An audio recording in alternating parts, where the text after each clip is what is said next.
那是蜀景的重中之重。你身为赵家家主、益州景王，你居然用如此重要的东西与他交换。于我而言，有更重要的人要保护。杨居里，于家法于律法，你都罪不可恕。啊！先家法处置，再送官府。 哎，三郎媳妇，你说话不算话，我都已经招了，你还打我呀？啊！哎，别打！别打！是人吗？这杨家的孩子啊！哎呀，谁呢？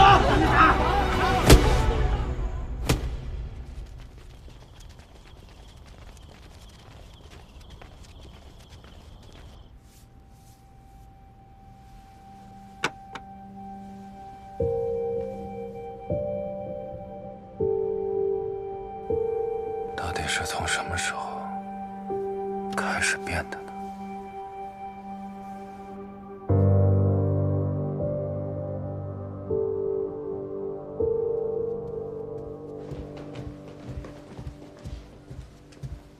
王俊，与白胜相关的一切，除了被警官府带走的那些，其他的，全都销声匿迹了。要不，向牛将军打探一番？ 他没有告诉我，说明他不想让我插手。通知所有人，让他们一定看好职工和话本，近些时一定多加小心。是。还有事？五娘子已经5日没吃饭了，她还是想见你。 小的怕他万一出什么差池，你对牛家不好交代。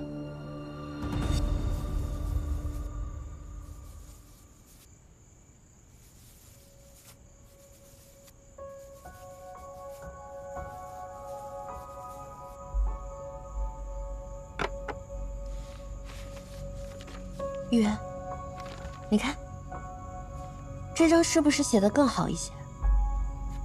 阿耶让明家教我写字书法，却又说我的字只能写账簿或者书信，见不得人。你说的奇不奇怪？找我何事？月，快去给夫君煮一壶好茶。到底找我何事？直说无妨。过几日。 是我阿娘的寿辰，我能带玉媛回去看看她吗？我不去前院，我就在阁楼上远远看着。你把我绑了去也行，求夫君成全。好。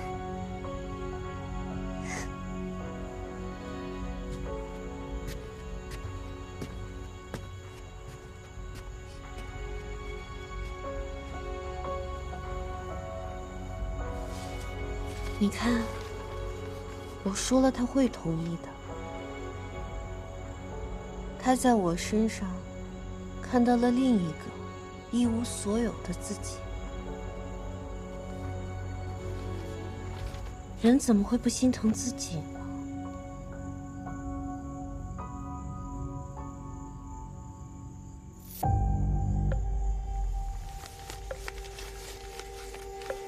玉渊。 会让他们都付出代价的。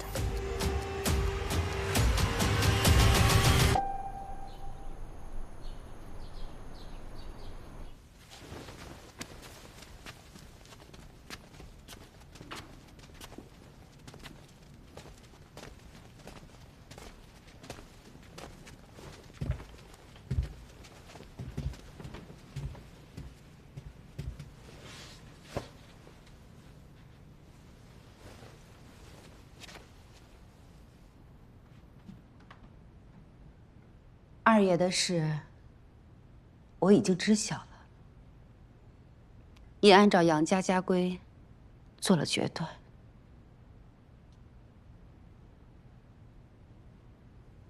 将其逐出杨家族谱，送交官府处置。除了勾结外人毒害于我，他还交代了是如何拉拢宗亲，中饱私囊。但是莹莹劝我说，这不是宗亲们的错，是杨二爷利用家规蛊惑大家。茵茵，你把你跟我说过的话，跟大家再说一遍吧。是。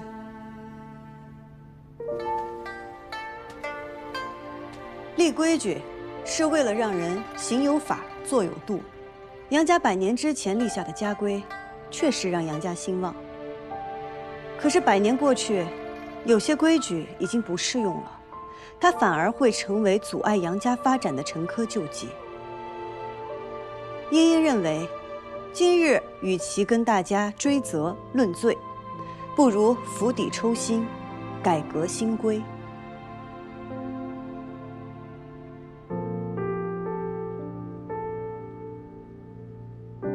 大家觉得呢？是问责，还是革新？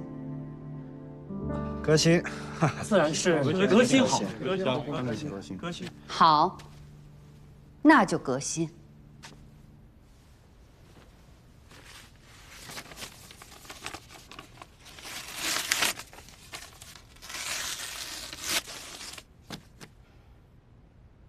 我大病初愈，改革一事心有余而力不足，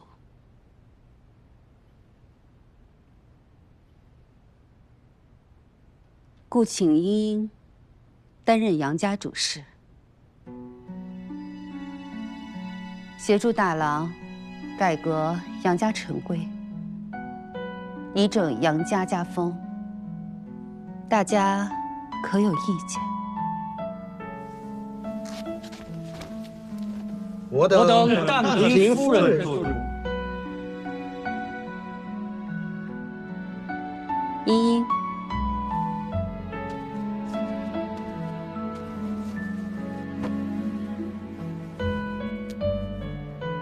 今日起，杨家委你任主事，整顿家风，改革行商制度，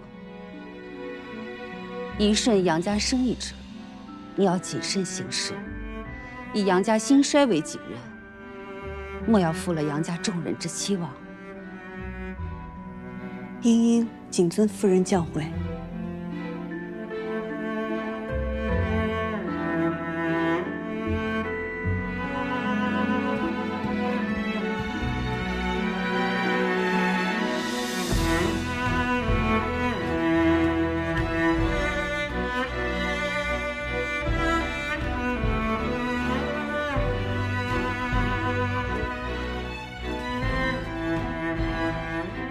这是杨家生意殷信，你说好？是。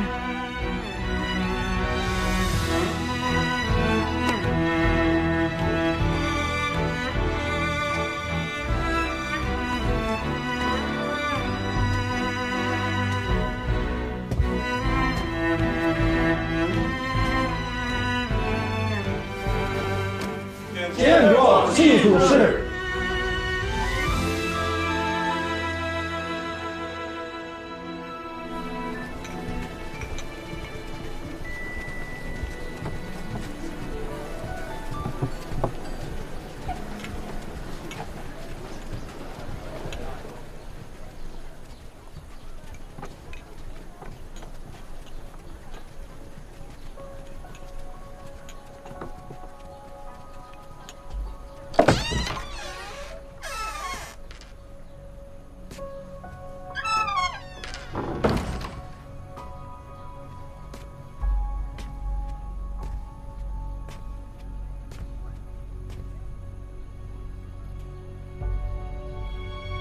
夫君可还记得这里吗？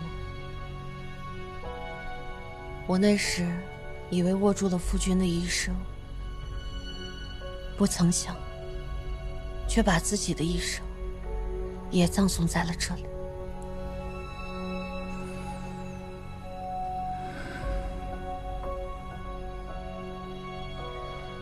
我以为夫君是我的妻子，但我们又何尝不是这无常世道的棋子？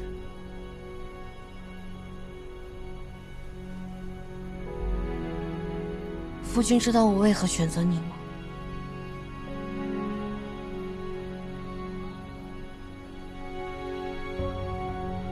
因为你合适，也因为季莺莺看中了。他看中的人不会错的。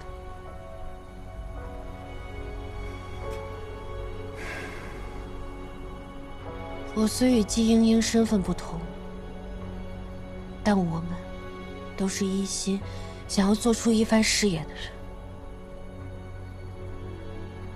他比我幸运多了，他有那么多真心实意愿意帮助他的朋友，还有如此深爱他的阿叶、阿娘。为什么我什么都没有？他与你不同，他为人真诚，做事光明磊落。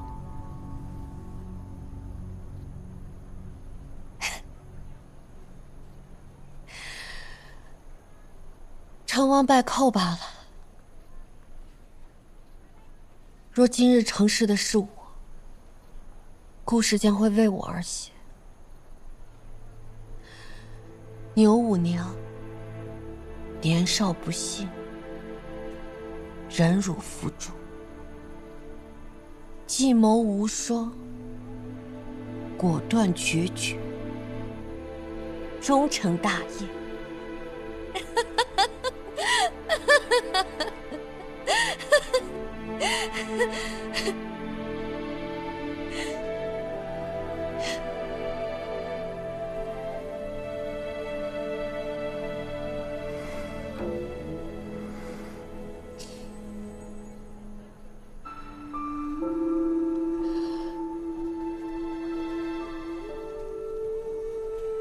说是与我阿娘谦和单纯，但真热闹从来都与她无关。我阿娘心死了，便不愿再清醒过来。可我不懂，我心死了，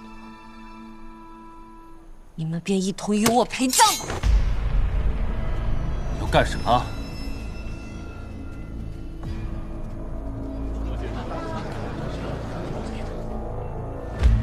夫君，我们便是在此签下婚契的。你口口声声说要对我好，可是你的心里只有季莺莺。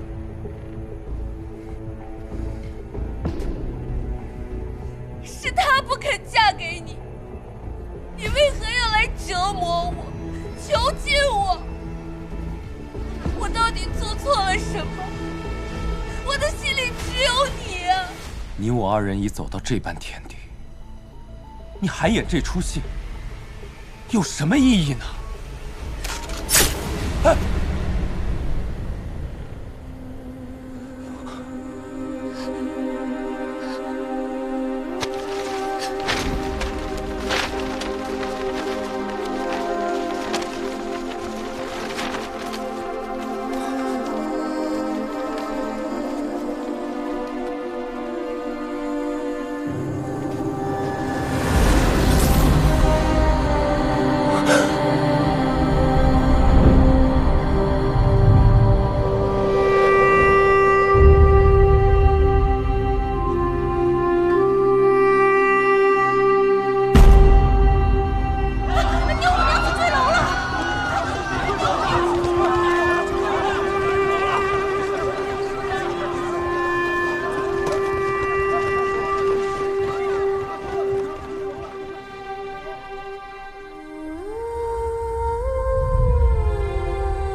我怎么会有这么个女儿？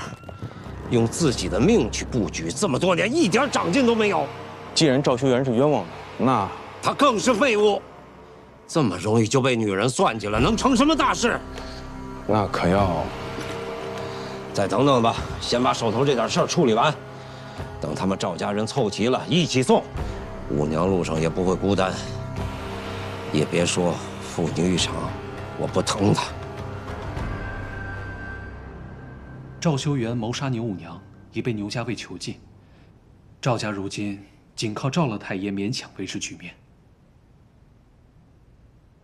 但用自己的命拖人下水，也是他牛五娘子能做出来的事。你的意思是，赵修元是被冤枉的？他在这个时候杀牛五娘，对他没有任何好处。他为何要这样做？而且还坐在大庭广众之下。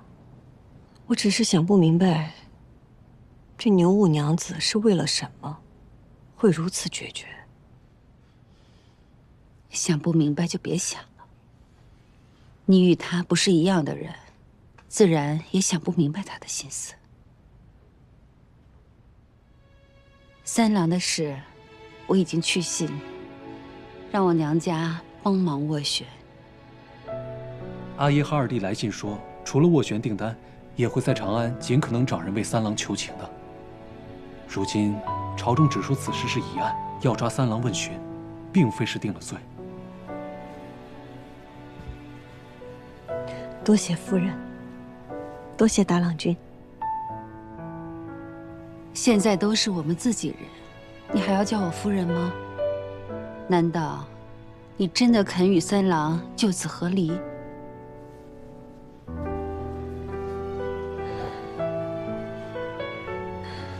阿佳，现在职工流失的数量越来越多，若再这么下去，对我们益州景业都会有极大的影响。我想亲自去趟绵州，知己知彼，方能对症下药。不行，现在这种境况，你不能出门，你就好好待在益州城。绵州，大郎去吧。是，我定会查清楚。那有劳阿兄了。哎，大郎，其他人也就罢了，但是陈李两位大师傅，就按他们的要求先请回来吧。咱们从吐蕃接了很多订单，眼下正是用人的时候。是。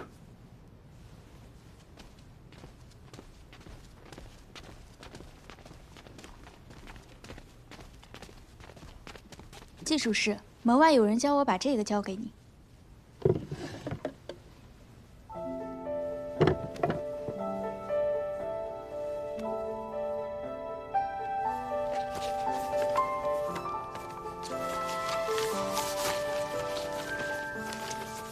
季娘子自己想要的东西，还是自己拿吧。季娘子要的东西，还是自己去拿的好。啊，走。哎。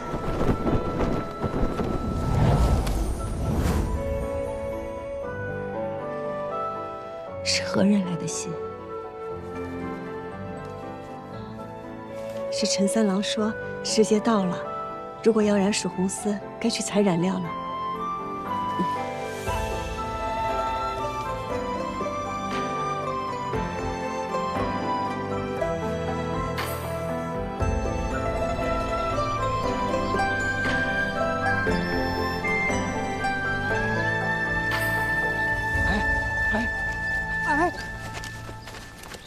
再慢点！别！你怎么出？这不是英英的衣服吗？哎，怎么那个时候突然喊我们上山采染料啊？是啊，因为英英要见一个人，一个可能有危险的人。英英怕有人抓到那个人，更怕有人抓到自己威胁那个人，所以她请我们来，帮她一个忙，让我们来调虎离山。调虎离山？调哪个？离哪个？哦，英英，嘘！好，没想到居然有一天是你来捂我的嘴哦。英英之所以把这件事情告诉我们，是因为信任我们。哎，不止如此，我觉得若有人问，就说国舅爷在此长安；若打扰了国舅爷的雅兴，国舅爷肯定不客气。你确定这样说，你阿爷不会打人？他以前会打我，现在不会了。他相信我，他相信我做的一切。他相信我知道什么时候该用上这个身份。那咱就走，采采尿去。等一下，我们先商量一个对策。一会儿啊，我一半的人。此山是我开，哎，此树是我栽。哎，若想过此路，那爷就打断他的腿。你这一点也不押韵呢，没有气势哎，不押韵吗？打断腿给他打歪。哎，这个好，这个好，别拿了，别拿了，快，腿给他打歪。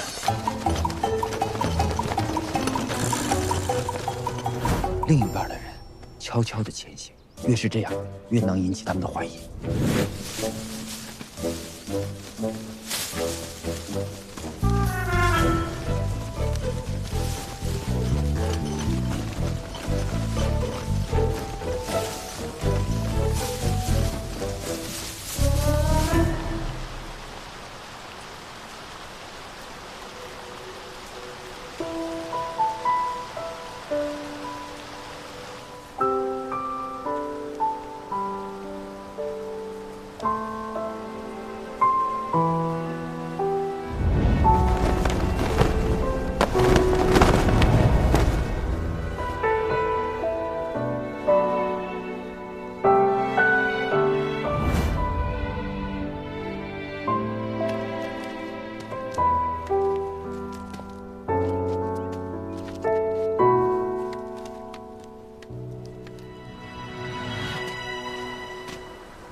树有在，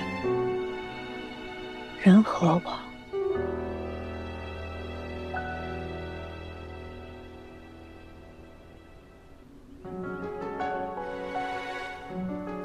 天地为证，今日别离，他日风光相聚，弃一生盟友，自来日方长。杨静兰，我看见了。飘落了白雪，回忆如风起绝。往事在我心里，我永远都是你的妻子。我只愿你平安回来。如果你在，就好好看看我。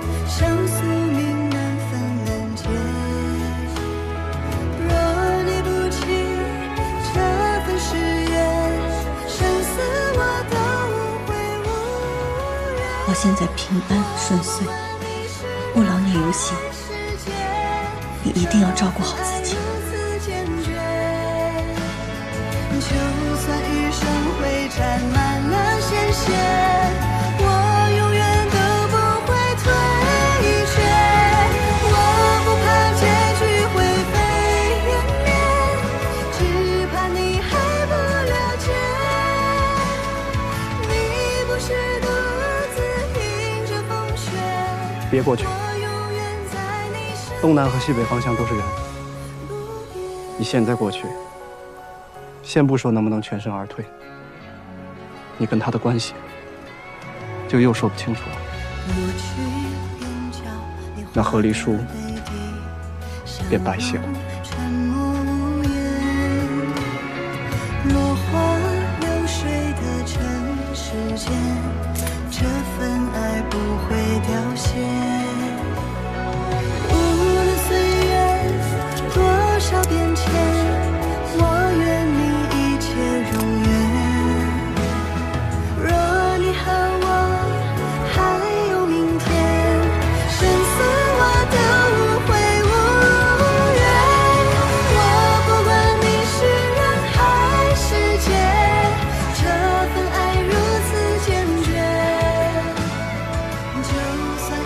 思为聘。杨景兰，我等着你回来娶我。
杨静兰人呢？您所料不错，杨静兰故意出现在益州城，就是为了引开咱们在益州城的人手。她走之后，她的那个江湖朋友就出现在警官府附近，想来才是真正拿了东西走的。我问的是他人呢？咱们的人还在追，那他那朋友呢？也在追拿，但他们的逃亡路线已在咱们的掌控之中，他们逃不掉的。我牛锦杀伐半生，怎么就养了你们这么群废物？3日之内，我要么见到东西，要么见到人头。牛锦西门结帅，秘密与南诏勾结，走私共劫，先后同南诏清平官、南诏白王盛丰泽暗通款曲，桩桩罪证，皆在此处。请结帅明察。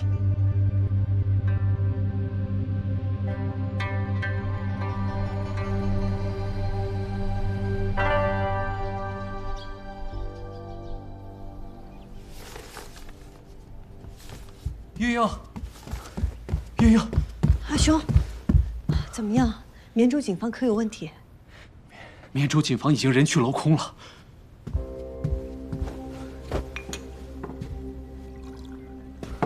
阿兄不着急，慢慢说。怎么回事？我到了绵州以后才得知，近些时为了赶工，所有工匠都是住在锦房的。先前左邻右舍还能听见些动静。可是渐渐的，就很少看到有人进出。忽然有一天，就全都不知所踪了。偌大的锦房空空荡荡，既无之妻，也无之贡。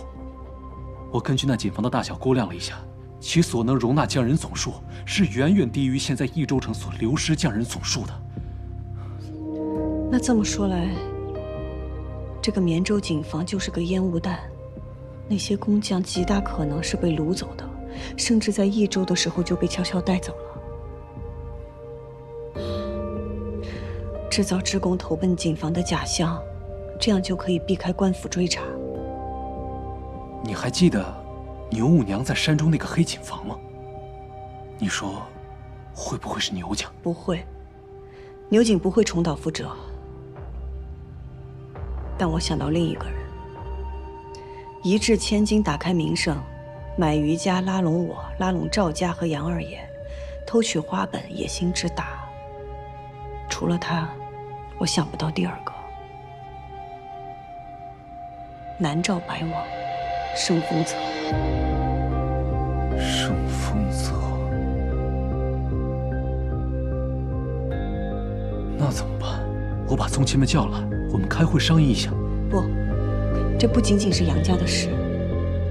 这事关整个蜀锦业，我得先去见一个人。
外头都说牛五娘子的死是个误会，你仍是赵家家主。我当然是赵家家主。牛将军只是想有个人看着锦业，但至于这个人是谁、怎么看，他并不在意。哪怕拴着，像条狗。不过牛将军并不了解我。我跟牛五娘成亲的那一刻起，名声和尊严对我来说已经不重要了。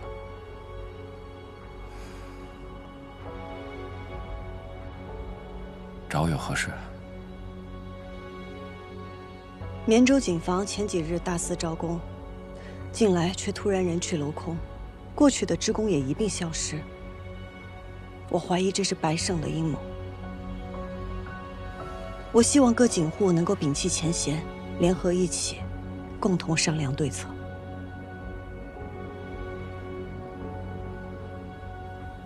可如今我这般模样，还能做什么呢？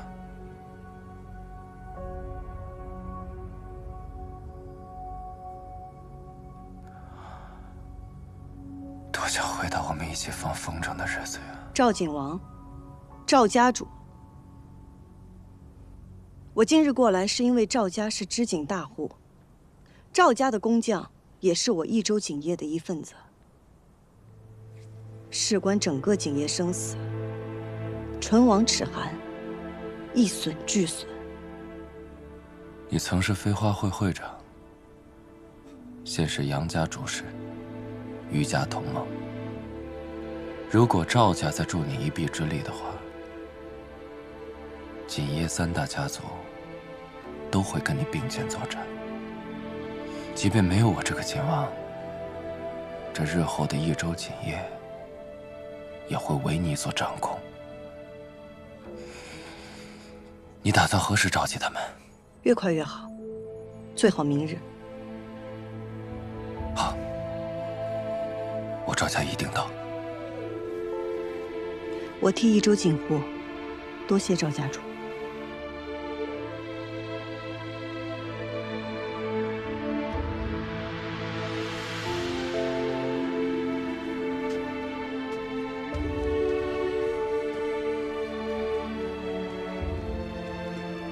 既然不能陪着你前行，那就送你上青云吧。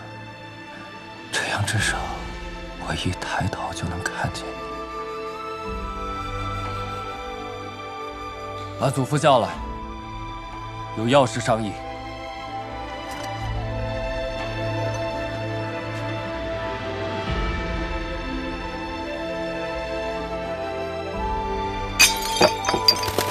牛将军说过，关于锦业，还是由我做主。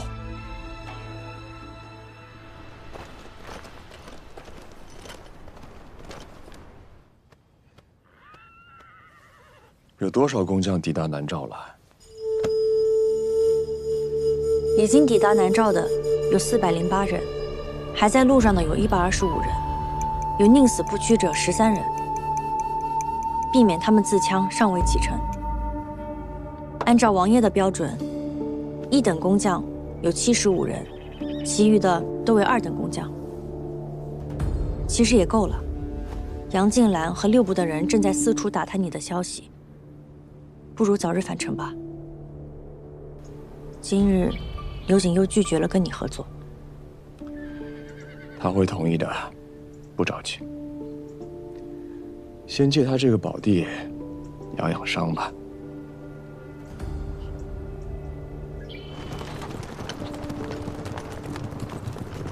如今白王也来了，这该如何是好？来都来了，大家会会吧。哼。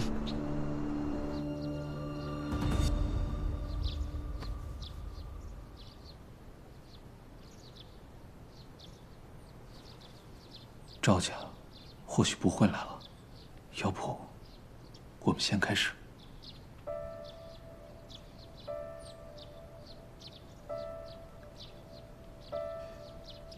诸位掌柜，张刺史正在追查已经丢失的工匠，可如今城中还是有工匠不断失踪。官府人手不够，怕顾及不过来，所以此事还需我们各家互助，共度难关。你既然当这个头，把我们呼唤过来，想来你心里有主意了是吧？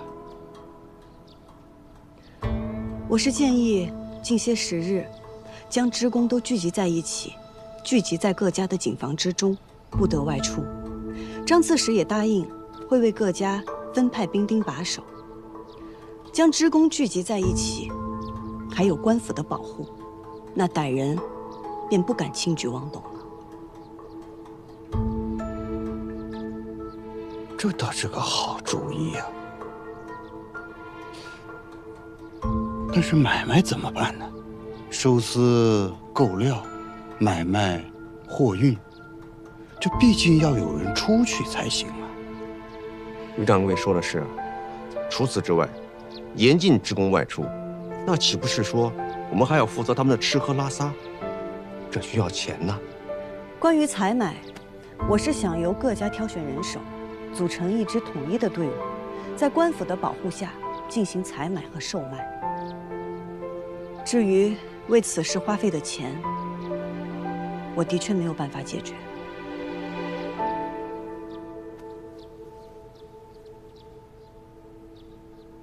但我们织锦可以为了丝线花钱，为了纹样花钱，为何不能为了人花一些钱呢？有了工匠，才能有真正的蜀锦啊！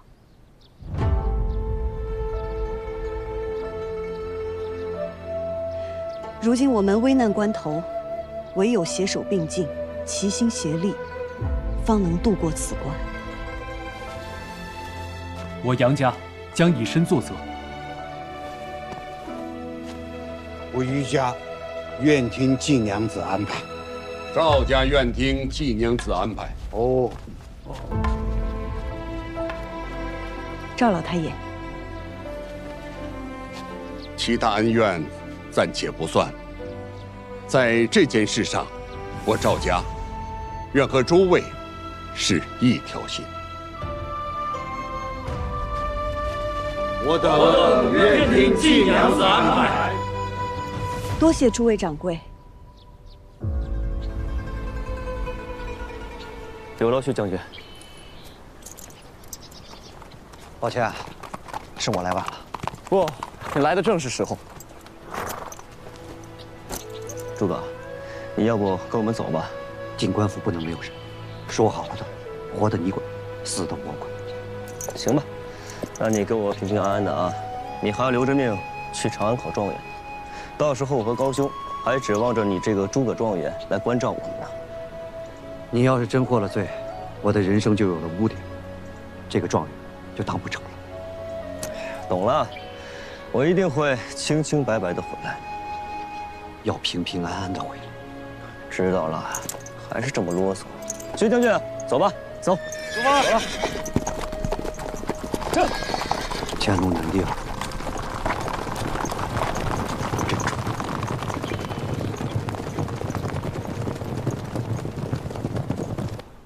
这个故事或许可以这么编：杨静兰刺杀白王，南诏震怒，劫掠益州城，讨要一个说法；而牛将军呢，驰援益州，打败了南诏的进攻，保护了百姓，还劝说南诏跟大唐之间交好。你说这么大一个功勋啊，还有谁会质疑将军啊？就算是节度使，他也不会。至于将军之前犯下的那些小过错嘛，也就不值一提了。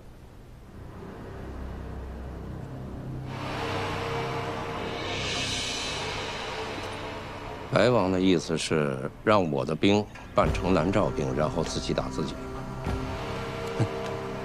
本王只不过是一个闲散王爷，没有什么兵马，所以还是希望牛将军可以自给自足，自力更生。你到底想要什么？我却在真爱中开花结果，幻化期盼的粉末，渐因飞花之间落。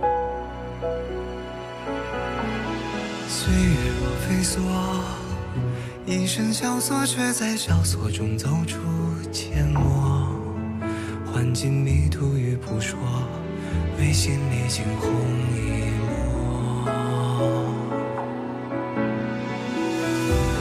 如何用最渺小的你我支撑最人生锁，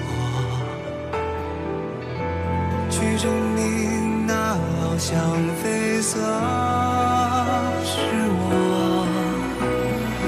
红色如诗月，红似无言，深埋岁月的思念，将爱恨投索万千年成线，曾经落尾的执念。红色如火焰，红丝如烟，踏过千山也未眠。爱在风中破了茧，于人世间绽放最红的颜。红色如诗月，红似无言，深埋岁月的思念，将爱恨投索万千年成线，曾经落尾的执念。红色如火焰，红丝如烟，踏过千山也未眠。爱在风中破了茧，于人世间绽放最红的